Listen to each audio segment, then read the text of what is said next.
Assalamualaikum warahmatullahi wabarakatuh. Perkenalkan, nama saya Muhammad Wijdan dengan NPM 22140. Di sini saya akan menjelaskan materi mengenai yurisdiksi dalam hukum internasional. Yang pertama ada pengertian. Tertib hukum internasional dilandasi prinsip kedaulatan negara. Setiap negara memiliki kedaulatan untuk mengatur segala sesuatu yang ada maupun terjadi di wilayah atau teritorialnya. Yurisdiksi adalah bentuk implementasi dimilikinya kedaulatan. Kata yurisdiksi atau jurisdiction berasal dari dua kata. Dari kata jurisdictio. Kata jurisdictio berasal dari dua kata yaitu juris dan diction.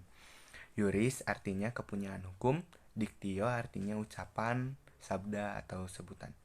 Dengan demikian, yurisdiksi berkaitan dengan masalah hukum, kepunyaan menurut hukum atau kewenangan menurut hukum.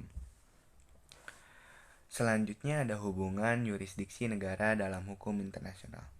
Yurisdiksi negara menurut hukum internasional adalah hak atau kekuasaan atau wewenang negara berdasarkan hukum internasional untuk mengatur orang atau benda atau tindakan-tindakan atau peristiwa yang mengandung aspek internasional. Selanjutnya ada 3 macam yurisdiksi menurut John O'Brien.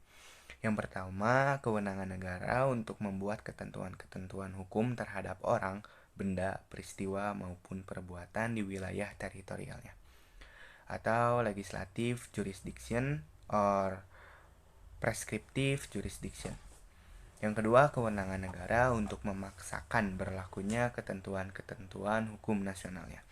Atau executive jurisdiction or enforcement jurisdiction. Yang ketiga, kewenangan pengadilan negara untuk mengadili dan memberikan putusan hukum atau judicial jurisdiction. Selanjutnya ada unsur-unsur yurisdiksi negara. Yang pertama, hak, kekuasaan, dan kewenangan. Yang kedua, mengatur dalam bidang legislatif, eksekutif, dan yudikatif. Yang ketiga, objek dalam hal, peristiwa, perilaku, masalah, orang, benda. Yang keempat, tidak semata-mata merupakan masalah dalam negeri. Yang kelima, hukum internasional sebagai dasar atau landasan. Selanjutnya ada macam-macam yurisdiksi negara. Yurisdiksi negara ditinjau berdasarkan hak, kekuasaan, dan kewenangan atau mengatur. Untuk mengatur yurisdiksi negara atas objek, hal, masalah, peristiwa, orang, dan benda. Yurisdiksi negara berdasarkan ruang atau tempat dari objek atau masalah. Selanjutnya ada prinsip-prinsip yurisdiksi negara. Yang pertama, prinsip yurisdiksi teritorial. Yang kedua, prinsip teritorial subjektif. Yang ketiga, prinsip teritorial objektif. Yang keempat, prinsip nasionalitas aktif. Yang kelima, prinsip nasionalitas pasif.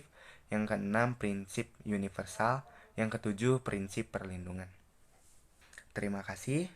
Sekian yang dapat saya sampaikan mengenai materi yurisdiksi negara dalam hukum internasional. Terima kasih. Wassalamualaikum warahmatullahi wabarakatuh.